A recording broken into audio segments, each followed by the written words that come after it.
Once Upon a Time in Hollywood just earned 10 Oscar nominations, including one for sound mixing, and I'm here with the three guys who got nominated for sound mixing, Michael Minkler, Christian P. Minkler, and Mark Ulano. I'm Kevin Jacobsen of Gold Derby, and first of all, the three of you have worked on Quentin's films before this, so, you have experience working with him. Was there anything special about what he wanted to do with this film that made you guys feel like the pressure to get it right? Well, why don't you answer that? All right. It's never really pressure. It's always got more of a sense of invitation, for me anyway. And I think the special pieces about this film are several. One is it's a love poem to movie making. And Quentin's angle of connection to me at the beginning in pre-production was unusual in his way of expressing his intent, as I interpreted it. Normally, I get a script in the mail, a few months ahead, and start looking at the words. This time, I got about 50 hours of log tapes of KHJ music as sort of an entree to the spirit that Quentin was hoping to bring into the movie from the sound side at that point. And excuse me, it was basically the idea that we're gonna invest in that time period, that sort of go and make real that moment of transition in the Hollywood universe, in the filmmaking universe, through the environment as far as the sound is concerned, and also the vehicles and set dressing and everything was sort of let's live in that space. And so the music was a great doorway for me to get going. And I, if I remember correctly, Mike, you and I discussed that. We had gotten together for lunch in pre-production to talk about what we saw in the script, absent the final scene, of course, and I had a real sense after the fact, when the film was done, that music really sustained for a variety of reasons in all of our participation, in terms of how it was applied environmentally in the movie. So for me, that was it. It was more a expression of what we want to do, and then we had a sort of a roadmap emotionally anyway to go there. Yeah, well said. And for me, your great tracks, Mark, really help everything along so much, because there is, as in every Quentin movie, there's a lot of dialogue, and this was one of the finest efforts I had ever heard, where practically every single line of dialogue in the movie was fantastic, had fantastic quality. You're too kind, my brother. Thank you. I appreciate that. But so we could play the dialogue full, and we could play the music full and rich, and let that music be another character, and just take us all the way through the movie, even hours and 40 minutes. It just flows. And then Wiley's work about with all of the sound effects, where he did such a great job of little intricate things all throughout the movie, because there was. There's a lot of dialogue, there's a lot of music, but there's actually a lot of sound effects too. Yeah. And in particular, of course, when we go to the Spawn Ranch, that's all Wiley, and there's no music there. And that's the beautiful work of Wiley's imagination, and then Chris's handling of it. Yeah, for me, I think it was more of a curiosity on how far we could go with this film. It being somewhat a period piece, obviously, and Quentin's films are very aggressive in times with sound. And for me, I just didn't know what at first when we first started working with them, how aggressive we were going to go, and how much of a period we were going to make this and still keep it in a Quentin Tarantino film. Mm-hmm. And how much did any three of you guys look to TV from 1969 to get a good grasp on the particular sounds of one of those, classic westerns that Rick Dalton would be involved in? Well, for me at the front end, I was very interested in that because it's a specific, it's an effect, that speaks to that time. So I looked at period microphones. We looked at, the interview microphones that were being used, and we would double track when possible with that sort of classic approach, and then our more contemporary tools. The challenge for me, the biggest challenge was really the large amount of driving work, car work. This is always, both in terms of the period sounds of the vehicles and the vehicles and their potential to interfere with connection with the characters when scenes are happening, and because they were really driving at high speed on, the roads of the time, windows open, and sort of there are scenes where the actors are moving around rather in an unorthodox way in a car. The scenes with Rip Brad and Margaret Qualley, very challenging, and yet, from my point of view, that was there was an opportunity really. So anyway, I hope that answers. Yeah, and then we were given the assignment of creating what I like to call the different layers of vintage.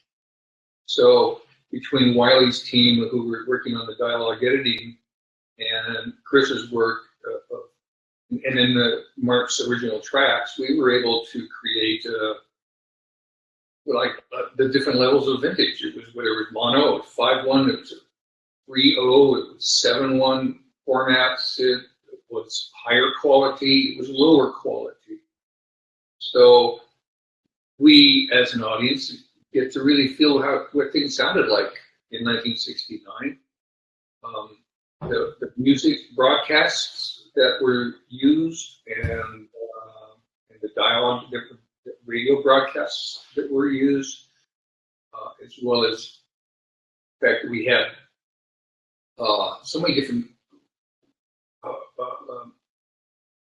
copies of the music that were at our disposal. So we had from CDs to 45s to LP to scratchy copies to a version that was done with a different sonic quality, completely different sonic quality, different speeds, different pitches. So we had just such a huge variety of material, and so we just took our best shot at making it sound in 1969 the way we wanted it to sound in 1969. Yep. And I think it's also important to note that a lot of the music in the film is being experienced by the characters in the film. It's largely diegetic music, but also it has the feel of sort of also being non-diegetic in a way to where we as the viewer can appreciate it on the same level in some ways. So was that a tricky process to try to serve just the characters in the film and also the audience watching? Well, they work really well together because of when Quentin writes the script, he's writing his dialogue around that music. Mm-hmm. When Fred Raskin is editing a picture, he's doing the same thing. So the dialogue, sound effects, and music are always in harmony. It's sort of like building a score of music with many musical instruments. Well, because of the timing, because of the pacing, because of the editing, everything is allowed to play in its own space, in its own moment, and every frame is a different moment. Yeah, I'm gonna add to that the idea that it's a whole piece of cloth, and Mike's really right about describing Wiley's work and his own and mine as all sort of one direction to be integrated. With Quentin, the soundtrack and the music and effects and all the rest of that, they're almost like they're an additional character, really. in the movie. You know, they're a reflection of the characters as we're experiencing them on the screen, but they're setting time and place and mood in ways that are subtle and maybe underneath, but inescapable at the end of the day. So it's always weaving back and forth over that line that you're asking about. You know, is it what the characters are experiencing? Is it what we're experiencing? And I just think it goes, you know, back and forth between those two realms, and often simultaneously between the two realms. Mm-hmm. And without giving away too much for those who haven't seen it, the ending sequence is a major showcase for sound, especially. You know, let's just say there's an elaborate action sequence, lots of sound effects. There's splashing in the pool, glass breaking, fire, sirens in the background, and also all this music playing throughout as well. So again, I don't want to get into major plot details or anything, but how did you go about approaching that scene and balancing all of the different levels and details to that? I'm going to hand that to Mike because it's his magnificent art, and Chris, you know, in terms of bringing the bed that we gather on the set together into, you know, something that keeps the audience connected with the characters and the environment. So Mike's the master of this, and I'm so blessed to have the opportunity to collaborate with him. Well, collaborate is a really good word, and I think that's how we do it. Is we always approach it as what would Quentin do, and what would Quentin want, and so we got when we're in the room with Wiley, Stegman, and Fred Raskin, and Chris, and myself, and some of the other editors. It's always in that particular scene that you just mentioned. There was it was like, let's make it wilder, make it more funny. So that was pretty much the direction of that scene. We know, you start off kind of basic, and then you just start tweaking, wilder. What would it sound like if we did this? Let's try this, add this, let's do this, and it's all of us working together with ideas, and we just throw out these ideas rapidly and keep trying until we're all satisfied. That's the beauty of mixing.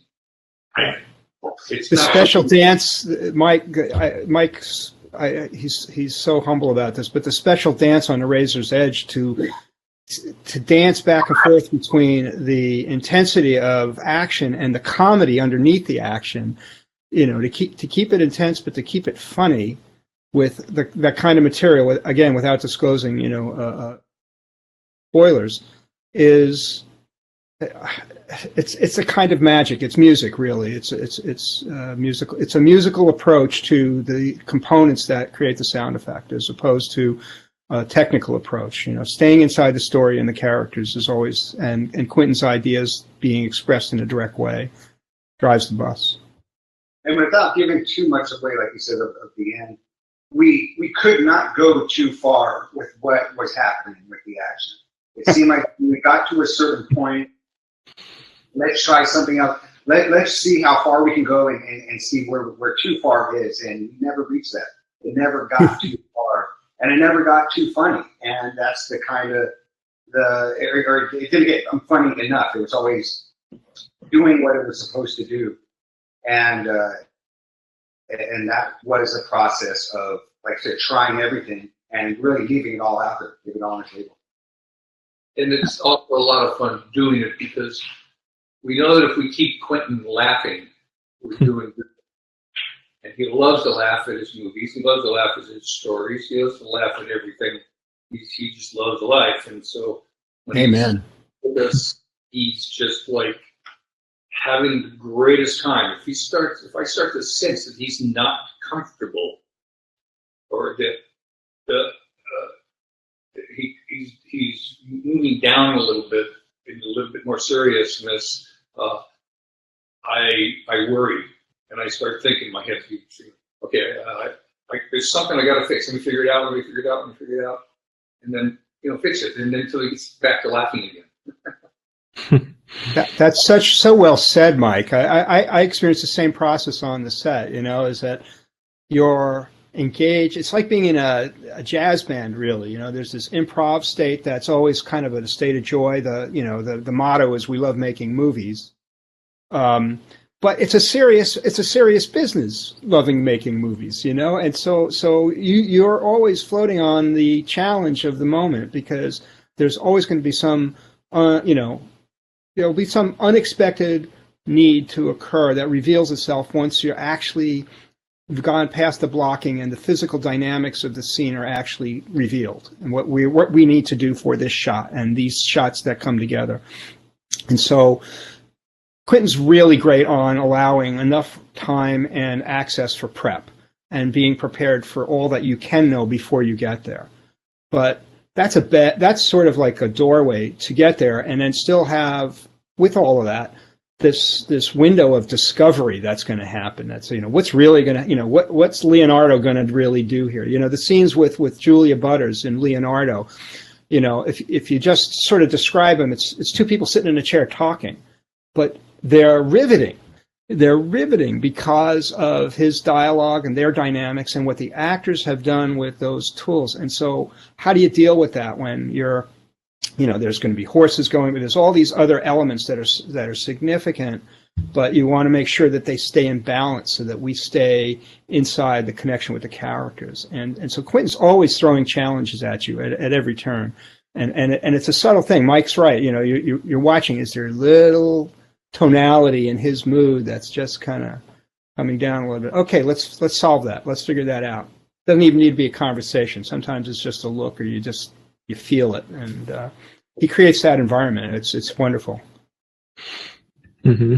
And you all have such strong careers working with all these different directors throughout. But I'm curious, just speaking more to Quentin, is there something more that just keeps you coming back again and again, working with his films time and time again, that just separates him from other directors beyond what you guys were just saying? It's an offer that I can't refuse. I don't know how you like, but it's the highest it's the highest level of potential in this kind of work.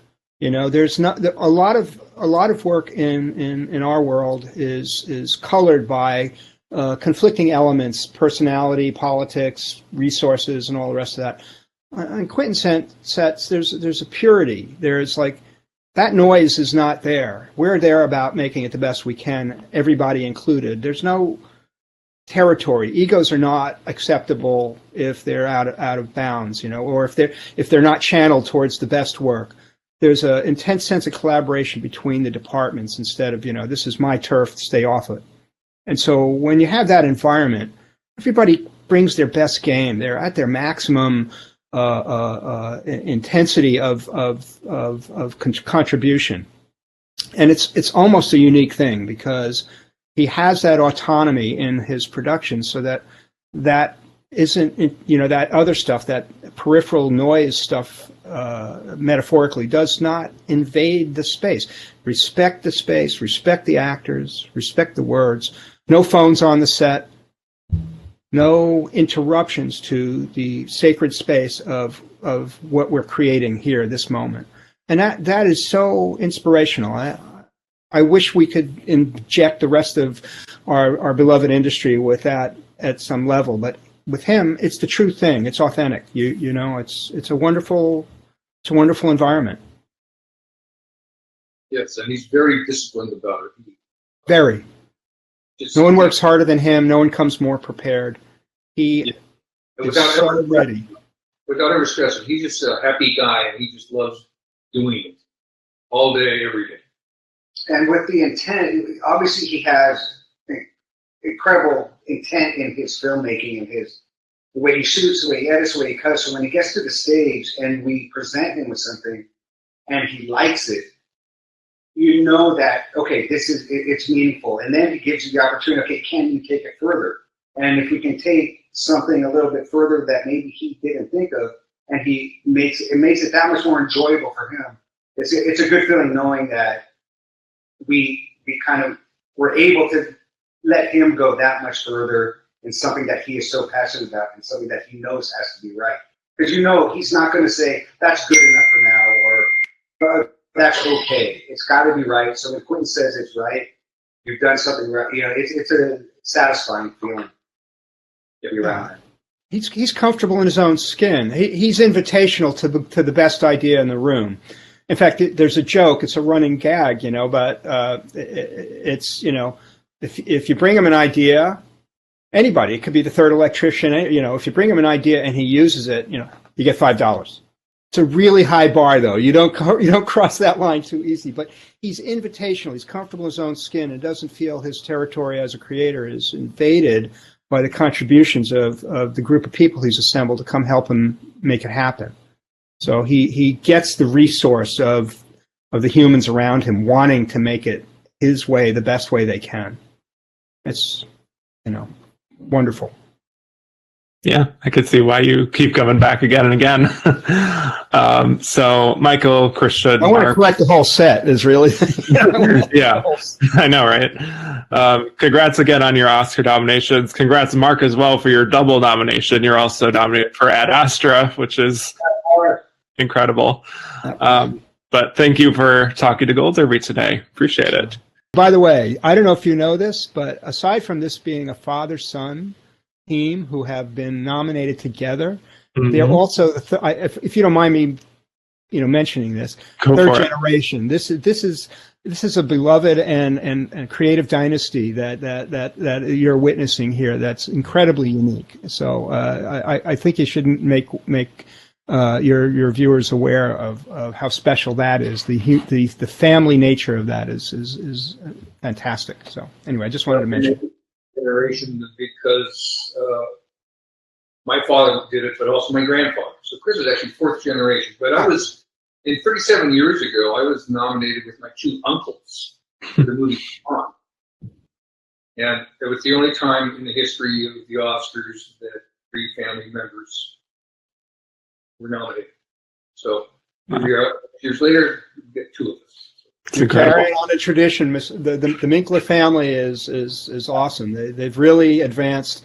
There's other pioneering things we won't go into here that Mike and his family have brought to the whole craft of making sound for film as storytelling element that you know, someday should really be out there and known to the industry. Hit like and subscribe, and head over to goldderby.com to make some predictions and a whole lot more. Thanks again, guys.